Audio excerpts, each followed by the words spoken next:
What is the dumbest thing you've ever seen a man do to prove their manhood? Propose to a woman who doesn't love him back because she said she isn't man enough for commitment. Dude proposes, girl says it's half-hearted and it was she who dared him, so it isn't acceptable. Dude tries again later with more gimmicks. Girl still didn't accept. They end up wasting time and money and angered quite a few who helped set all those up. They broke up and we pretended to be shocked. Wasn't really sure if the girl was cheating, but she got married soon after that. Dude got a new girl a year later and married her a year after they got together. They both have families now, but the two still ignore each other when there's a gathering. These two are my friends back in college. Probably dodged a bad relationship on both sides. Story 2. I had a friend, not really a friend, but ran in my social circle, who wasn't really a bad guy, but was definitely a bit spoiled because he didn't work while in university and had a car that his parents bought for him, etc. However, he had an annoying habit of trying to be alpha or whatever and would always start arguments when we went out to bars and such. Usually people would just back off and he'd act all triumphant as if to say he sure showed them. One night in particular, he got into it with this black guy and was provoking him. The black guy brushed it off initially, but he kept annoying him. Eventually, it became a back and forth, until he asked the black guy if he wanted to take it outside. He agreed. I make my way outside too because I sure ain't missing this. The two of them start circling and stuff. The dude throws the first one and gets the black guy, but he doesn't even flinch. Just returns a 3 combo and puts him to the ground and starts wailing on him. Eventually, a couple of us pull him off, saying he's had enough. The dude starts ugly crying while his girlfriend cleans him up, looking really annoyed, while we call a cab for them both. I'm pretty sure he did this all along to try and impress her, but I'm guessing this is his first time. I feel bad for him, in a way, but he did have it coming. Story 3. I was in a dingy biker bar in the city on a weekend.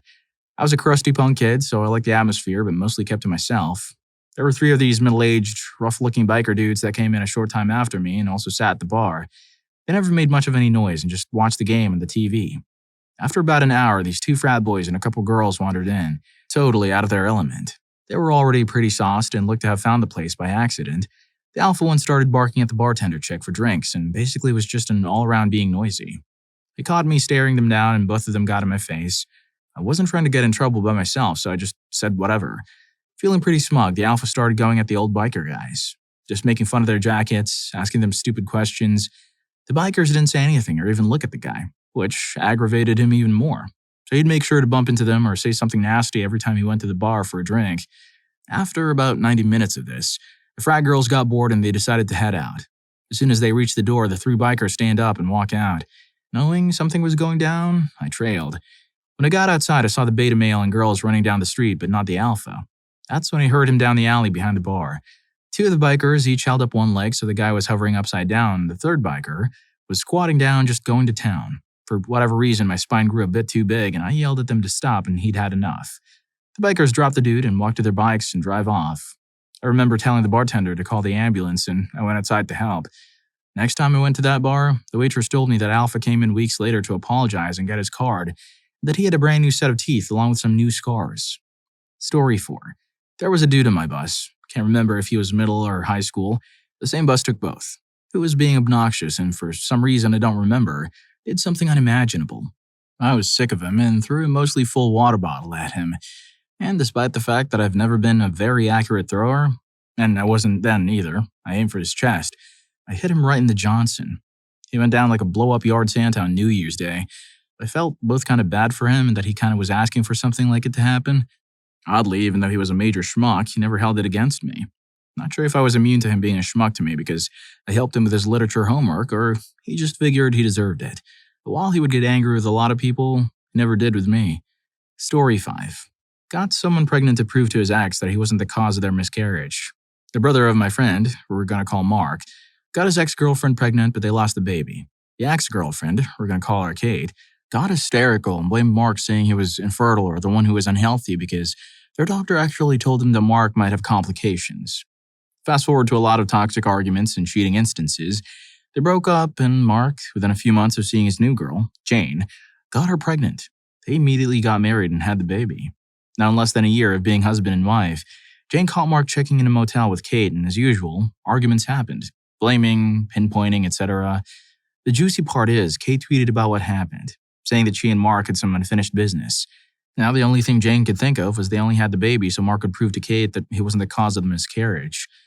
Poor Jane, to be honest. But the only thing me and my friends are thinking about is how messed up all 3 of them are. Lol. Oh man. Well, we found the saddest reason. Story 6. Slightly tangential, but still relevant. Boot camp. We were doing our fitness test. Had to run a mile and a half. Best effort. Usual army bullcrap. I'm not much of a runner, but I can pass the test fine. Heading into the final stretch, and a girl from our sister troop started pulling past me. The sergeant starts screaming at me. "Sexy fool! You're not going to let a girl go past you!" Yeah. She's a very good runner. I carried on at my pace, finished the test, and passed with plenty of time to spare. Sergeant pulls me aside and gives me a proper bollocking about letting the troop down, embarrassing myself, etc. I just let him yell and promised myself to never think like that. 20 years later, and I still wouldn't care if a girl won against me in any fitness test. Story 7. I had a pretty close friend from 4th grade until graduating high school and he left the state. He was always one of those guys. On top of the dumb stuff he would do on purpose, he was also accident-prone, but somehow just refused to end. I'm convinced he's actually immortal or has some kind of cosmic plot armor. Either way. The incident that comes to mind for this question, though, was an 8th grade science class. We had a project where we had to collect and preserve bugs, so we had a few days where we'd go outside during class to catch them. It was working with a girl who was pretty sneaky and manipulative, and realized that with his sense of chivalry and what a man should be, she could get him to do whatever she wanted just because she's a girl. I was working by myself and I caught a bumblebee. She got jealous and wanted a bee for the project, but was too scared to catch one for herself. She made a big deal about her being a girl and him being a big, brave guy. Obviously, he should do it, even though I, a girl, caught one myself. So he did, despite being allergic to bees and probably got stung. Someone sprints to the school to get his EpiPen, an ambulance is called, he is brought to the hospital, and everything turns out completely fine. Poor guy didn't even realize what the girl did to him, but I did. And boy, I hated her. He unfortunately did not learn his lesson and continued his well-meaning but misguided in the name of manhood. He and I grew apart when he moved, but he just turned 21 a few days ago. So, at least I know he's still living. Plot armor, man. He's invincible. Story 8. I was a bartender waitress in Los Angeles in my late teens and early 20s, and frequently I'd work private events. I was working at an engagement party at a fancy LA house with 3 male colleagues, 2 straight, 1 non-straight. For the sake of narrative clarity and imagery or energy, imagine that the straight guys are being played by John Lovitz and Russell Brand. The non-straight guy is Harrison Ford, but they're all about 30. We're at this gorgeous LA house where the guests are the engaged couple and the wedding party, which is about a dozen people and their significant others. So about 30 people.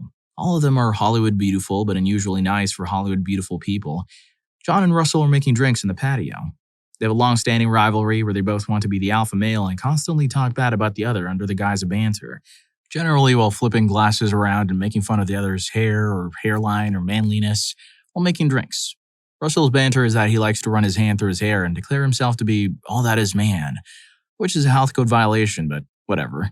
Harrison is the team leader and he's overseeing everything with as few words as are necessary. I'm taking the drink orders or bringing the drinks around. There's one woman who's clearly there without a date. The bride's sister, let's go with Amanda Seyfried. The bride approaches me as the sole female working there and tells me about how Amanda's boyfriend just broke up with her. She's feeling fragile and her singleness feels magnified with all the wedding talk and being the only single person at the party. And if we can help make sure she has a good time or talk with her if she looks like she's being left out. However, I'm in the hearing of the other guys and I can see the silent communication between John and Russell as they eye this gorgeous girl and wordlessly challenges each other to be the one who charms her and wins her over through their alpha male shenanigans. And green apple martinis, as this was the early 2000s, Harrison rolls his eyes at me from behind his clipboard. In spite of her warning of her recent heartbreak, Amanda's actually holding up pretty well. And to John and Russell's credit, they're keeping her entertained with their antics. From what I hear, she's quick and funny and enjoying herself. Harrison only has to clear his throat to get the guys to tone down their noise a couple times. The bride is happy to see that her sister is having a good time, which is great because her tips are spectacular.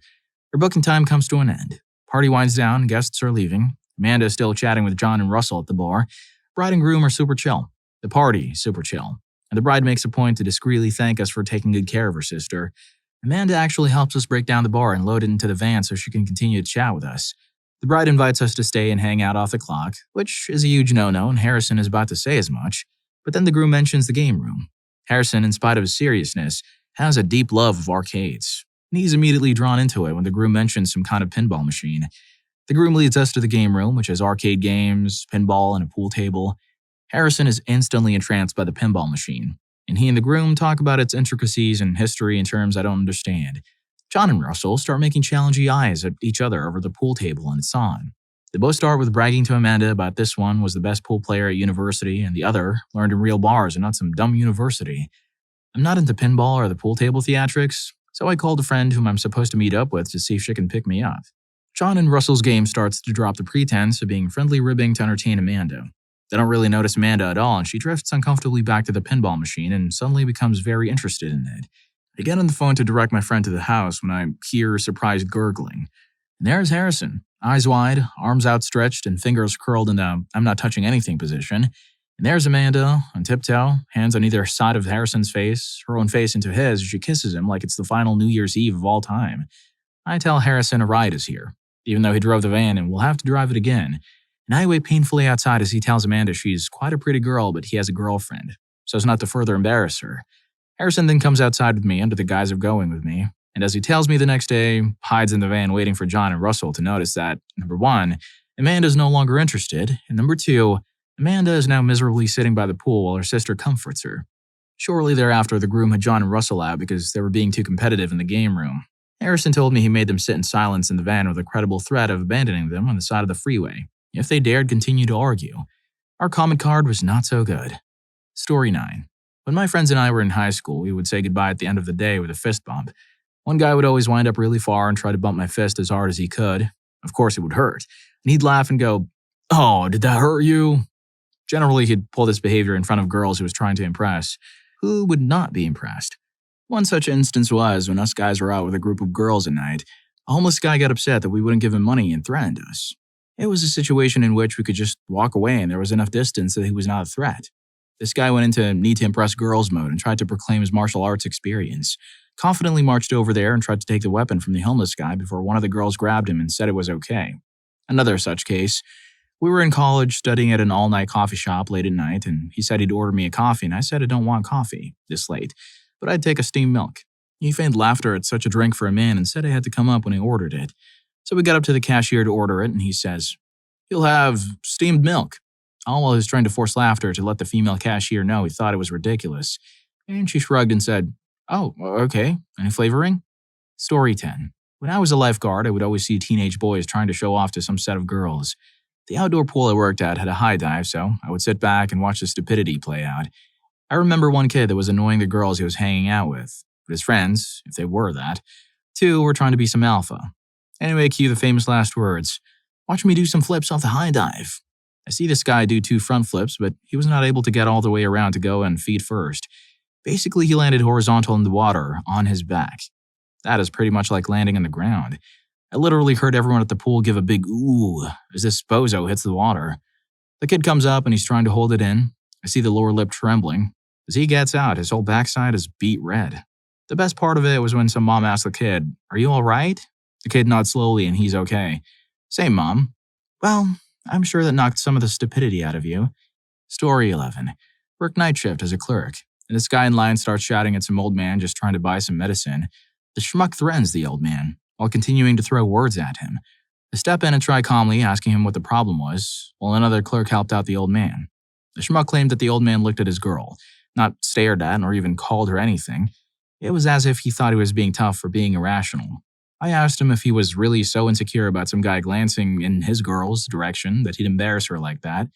His tone changed entirely as if I was his bro, saying that we have to defend our women, then held out his fist for a fist bump. I looked at his fist and deliberately licked the girl with him to see her reaction. It was clear this guy was going to get a 6-digit phone number that night. I told him to pay for his things and leave. Story 12. Me and my 2 flatmates, let's call them Steve and Dumb Guy, were sitting together to enjoy a Sunday evening a few weeks ago. Dumb Guy had a nice customer at work who gave him a whole basket with freshly baked bread, tomatoes, and other vegetables, and Dumb Guy placed the basket on the table to share with us. Little did he know that not all the tomatoes were tomatoes, but there were also some kind of tomato-shaped chili pepper in the basket. Steve was the first one to unwillingly try one of the chilies, and he couldn't stand them. He was instantly tearing up and got into the house to get some milk. Dumb Guy didn't see what the matter was, so he asked Steve when he came back. Steve told him about the hidden chilies, and Dumb Guy just had to try them. So he took one of the chilies, took a big bite, and couldn't take them as well. He teared up, just like Steve, and he grunted and pulled off a show Nicolas Cage would be jealous of. Steve offered him some milk, but Dumb Guy said, "No, I have to feel the pain." He ate a few more of these chilies while whining and hollering about how hot they were. Then dumb guy tried to make me eat some of the chilies too. I immediately said no, because I don't like anything that's hot. Food can't be mild enough for me, so I avoid anything spicy. But dumb guy kept on teasing me, until it became downright insulting until I took one of the chilies and swallowed it without chewing. He stopped teasing me after that, but I was annoyed as heck. Story 13. Had a friend years ago that had some strange ideas about what it meant to be a man. He felt so strongly about these concepts that he wouldn't deviate from them or acknowledge any inconvenience that might arise from adherence to them. The worst, in a sense, was that when ordering food that could be spicy, he would go for the absolute hottest option available. If it couldn't be ordered spicy, he'd opt to add the hottest sauce or other condiment available. If it ended there, I wouldn't be posting this, but it didn't, because he'd make a big deal about being more wild than anyone else for ordering the closest thing to lava available for consumption. He'd literally laugh at anyone else for not following his example. The thing was, though, while ordering or seasoning something was easy, gloating easier still, eating it apparently didn't come as naturally. Within a few bites, he'd inevitably start sweating, then gulping his drink and otherwise exhibiting signs of discomfort or distress. It was obvious that he was not enjoying his meal, but he would always insist he found every bite delicious. Inevitably, he was miserable by the end of the meal and wanted to rush out the door once he was done shoveling the gastrointestinal disaster down his throat, no matter where anyone else was at in their meal. And of course, within the hour, he'd be locked in the bathroom and stay there for God knows how long. But if you asked, he was fine because he was a man and had a stomach of steel. Yeah, dude also wouldn't eat vegetables due to sheer manliness. As in, he would throw away a burger or taco if it had one piece of lettuce or whatever on it. I still don't understand any of it. You wouldn't understand because you're not a man. Anyways, if you're an actual man, don't forget to hit that subscribe and like button for more videos like this. And to be manly. Story 14. When I was in the 6th grade, there was this really nerdy and skinny white kid in our school. He was the type who thought he was super cool even though he wasn't.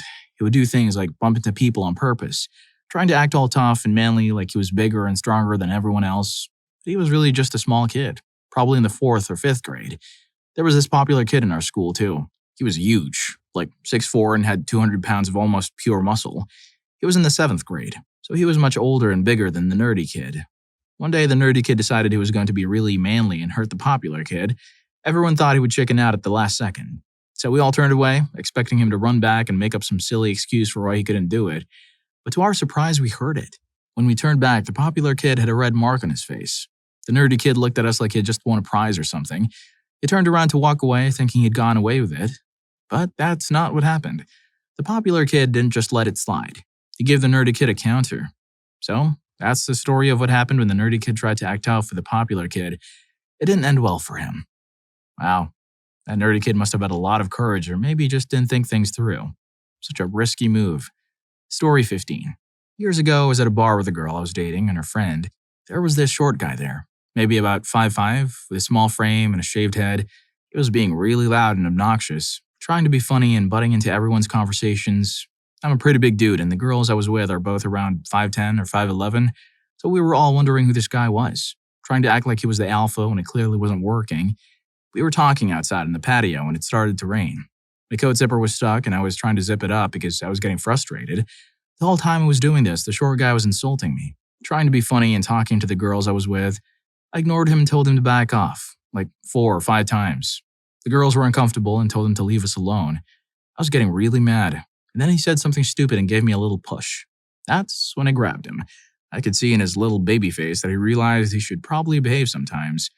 This isn't a story about me being tough. It's more about how little guys with Napoleon complexes should just be quiet and stop trying to act tough to make themselves look bigger.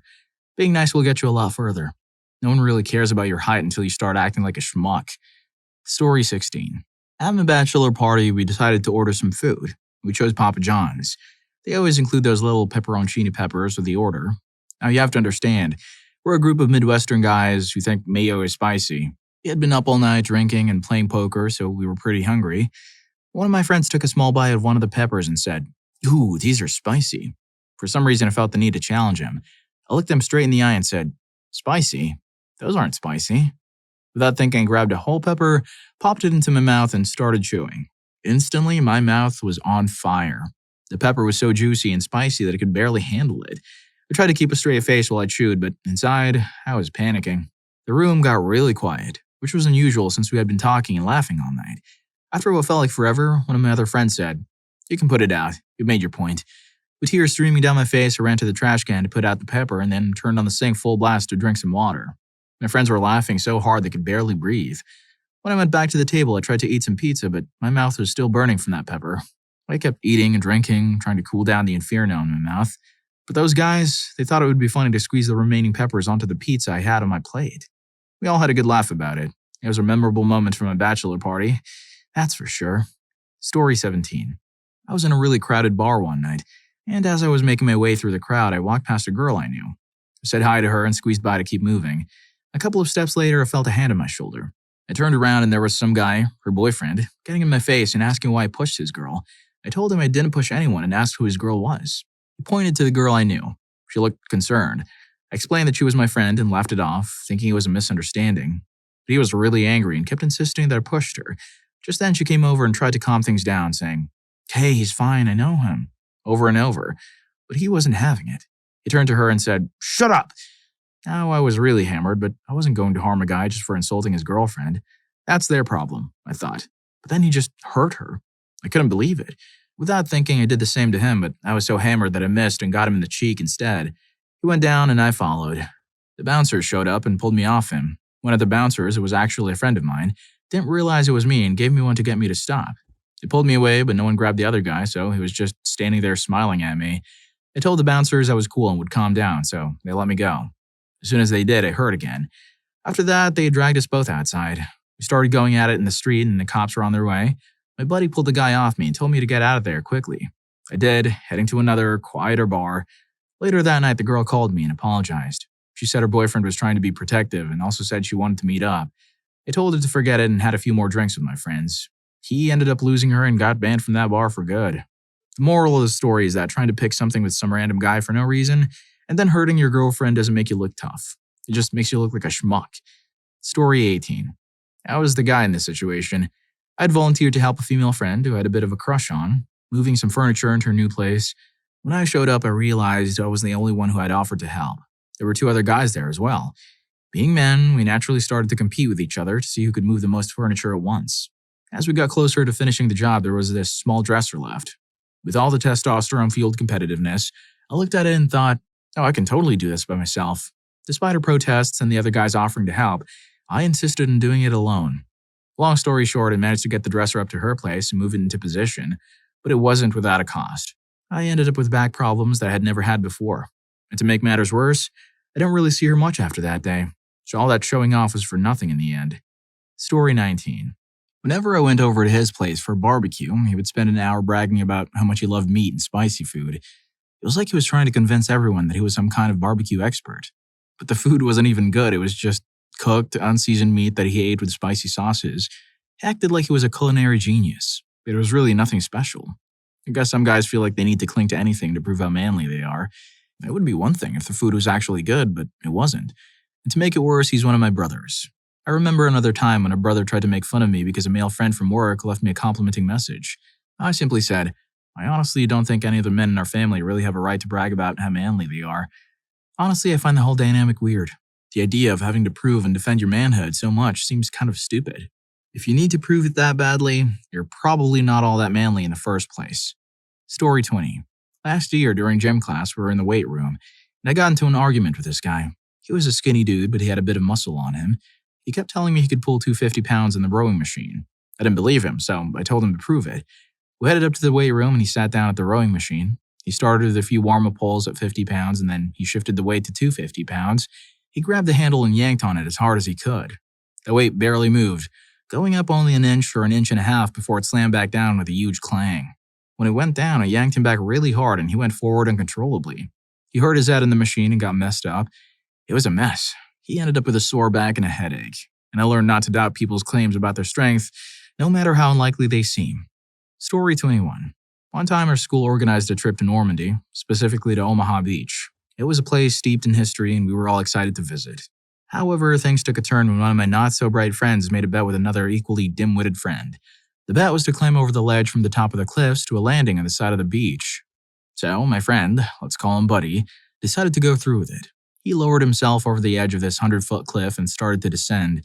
Unfortunately, he wasn't as skilled as he thought he was. He lost his footing and began to tumble down the cliff, much like Homer Simpson falling down a mountain. It was a chaotic and scary sight. Buddy ended up at the bottom of the cliff, not too far away from where I was standing. He was unconscious for about a minute, and tourists on the beach started to gather around him, concerned about his well-being. Back at the top of the cliff, we quickly informed a teacher about what had happened. Buddy tried to climb back up, but he couldn't make it past the three-quarter mark because there was an overhang and he had no climbing equipment. The teacher was furious and, out of anger, told Buddy that they would have to call the Coast Guard to send a helicopter to rescue him. Buddy started crying, and after some pleading from us, the teacher finally told him that there were stairs about 2 or 3 kilometers down the beach. We all waited on the bus for Buddy for about an hour before he finally showed up. He was a mess. It was a memorable trip, to say the least. Despite the scare, we were all relieved that Buddy was okay, and we had a good laugh about it later. Story 22. At a small gathering in a rural town, I was with a woman I was seeing. There was this 30-ish redneck guy who kept mocking me, calling me college boy because he couldn't finish high school. He was being a real schmuck about it. An hour or so into the party, he challenged me to an arm wrestling match, wanting to show everyone how much of a man he was. I'd been working out a lot at the time, but I wasn't super muscular or anything. Still, I managed to beat him. As I was about to defeat him, he tried to cheat by using both hands. Everyone called him out on it, even his best friend at the party. I kind of felt bad for the guy until something even weirder happened. We all noticed that this guy and his girlfriend disappeared about 5 minutes after he lost the arm wrestling match. Everyone thought they had left, but they eventually came back looking disheveled and covered in grass. Turns out he had taken his girlfriend out into the tall grass, not 30 feet from the house, to have intimacy with her. He wanted to prove his manhood after losing the arm wrestling match. We know this because he actually bragged about it. It was a really weird scene, both literally and figuratively. Everyone was a bit shocked and didn't know how to react. It was definitely one of those situations where you just shake your head and wonder what's going on in some people's minds. Story 23. Recently, one of my friends bought a 9 million Scoville hot sauce to lunch because I wanted to try it. The hottest thing I had tried up to that point was hot Cheetos. He gave me a small amount, about the size of a toothpick, and surprisingly I handled it pretty well, other than the initial blast when I swallowed it. Another friend of mine who often trash talks me and I trash talk back saw me doing this and doubted I could do it again. With the girls in the cafeteria starting to pay attention, I felt the need to prove my manhood. So I took another piece, but I didn't feel anything because my throat was numb at that point. I didn't say anything about it, though. I told him he had to try it too to prove he wasn't a wimp. He sat down at my table and my friend gave him a new toothpick-sized amount, making sure we were being safe. It was clear he was in pain, but he managed to take it. At this point, we were both in a sort of manhood measuring contest, and our egos were in full force. I said he should eat another piece to be on the same playing field as me, but he said I had to eat another first so he could recover a bit. My ego was completely running the show by then, so I ate another piece without question. I'd eaten 3 pieces without question while he had only eaten 1 and needed to recover. The crowd started to form, and for some reason, the cafeteria staff didn't notice what was going on. He was getting pressured pretty hard to eat a second piece, and I gave him a smug look, thinking he might back out. But he ate the second piece just to spite me. And between the time I ate the third piece and he ate the second, I started to feel really sick to my stomach. I kept drinking milk to keep it down, saying I was doing it to stop the burn. My friend who brought the hot sauce gave him a half-gallon of milk he had snuck in to make things fair, since I had brought my own half-gallon. I was just trying to hold out until he either had a third piece or threw up. I knew I had messed up by then. Shortly after he ate the second piece, he started to look really sick and ran towards the door, making it just outside into the outside dining area before he started retching everywhere. When I saw him, I knew I wasn't going to keep it down either, so I ran outside too.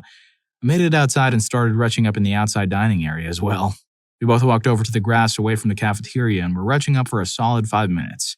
We kept trying to wash out our mouths from the spice that was all over them. After a couple of minutes, we both finally managed to stop. As a true friend, I started trash-talking him, saying I had won the contest because he retched up before I did. We both got told not to do that again by the kitchen staff, which was fair. We took our stuff back to our dorms. Since we live on the same floor, we walked back together and had a good laugh the whole time. I gave him some Tums and we skipped class for the day. After that, a lot more people have been talking to me when they see me around campus. So I guess in the end, it worked out. Story 24. Oh goodness. To start off, I really love spicy food. Like, I'm talking about challenge-level spicy stuff. That's my jam. I even have a small bottle of pepper extract at home. It's essentially pure capsaicin, and a 3-ounce bottle costs around $100. The box has warnings that it's not a sauce. This stuff at all the reviews say empathetically not to try it on its own. I've made a pot of chili bag enough to feed a small army, and just 5 or 6 drops make it too hot for most people. So I was hosting a little get-together in my house, and somehow the subject of spicy food came up. I mentioned this ridiculous extract that I had and pulled out the box to show people. This one dude was like, "That ain't nothing. I could drink it all day." And I went on to warn him that taking it straight was a bad idea. He wasn't hearing it, though. I reiterated that he should absolutely definitely not try it.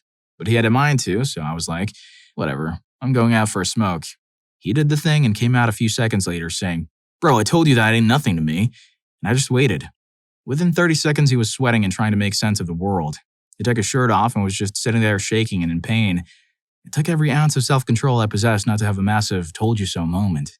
He ended up telling his girlfriend they needed to leave, and that was the last I ever saw of him. Story 25. I sold a fridge to a lady on Facebook Marketplace. I also told her I would deliver it because I had nothing else planned that evening. My husband and I carried the fridge out and put it in my car. I drove to her house by myself. When I got to the lady's house, I used simple physics, balance, and pivot points to easily get the fridge out of my car and sit in the ground behind it. I went and knocked on the door, and the lady's boyfriend came out to get the fridge. I offered to help him carry it, but he looked at me. I'm almost 5'5" and wasn't out of breath. Then looked at the fridge sitting on the road and said no, it was fine. He then struggled to pick up the fridge by himself and staggered toward his gate. I was parked maybe 50 feet from the gate. I offered to help a couple more times, but he kept saying no. He was going bright red at this point and looked like he was about to drop it. I laughed and got in my car, started the engine, and as I was driving away, I saw him in my rearview mirror putting the fridge down and bending over it, holding his side. I just laughed again and left. Story 26. In high school, there was a nerd, me. I'm not athletic, but I can bench 135 pounds without too much trouble. So in 11th grade gym class, we were doing weightlifting and stuff. The jocks always tried to impress the girls by showing off with big weights. But me and my nerdy friends, being the smart ones, decided to study the weights first. We noticed these huge black weights made of some rubber-like material. They weren't dense and only weighed 5 pounds each. They looked like the kind of stuff you'd find on the floor of an arcade or laser tag place. My friend and I started gathering as many of these as we could. We put all of them on the bar and it looked like it weighed 250 to 350 pounds, but it was really only 135 pounds. The bar itself was 85 pounds, so we had 5 of these on each end. They looked massive compared to metal weights, which would be about 50 pounds each. When I benched this thing, everyone's eyes turned. It was huge, and the nerd was actually lifting it. The jocks couldn't let us get the attention of the girls. They came over looking confused and curious. It took them a minute to figure out the weights were fake. They asked me to leave the bench so they could try it. They showed off, and the girls were impressed again. But then, the smartest jock, I'd say he had an IQ of at least 80, started thinking, what if they replaced the rubber weights with metal ones? They'd look big and have big numbers. So they started adding and subtracting weights until they had the perfect bar. This was great for me and my friend because the teacher was watching the jocks, and we could do our own thing without getting caught. It was hilarious to watch these guys. They were like a YouTube video buffering. You had no idea if they were broken, completely clueless, or if they'd do something smart when they were done thinking. They did all the stereotypical thinking poses like putting their hands on their chins or stroking their tiny teenage beards. They inspected the weights from every angle. So that's my story. It was a win-win situation for us nerds, and it was really funny to watch the jocks try to figure it all out. Well, if you like these stories, here's more. YouTube thinks you're going to love this. Catch you in that video.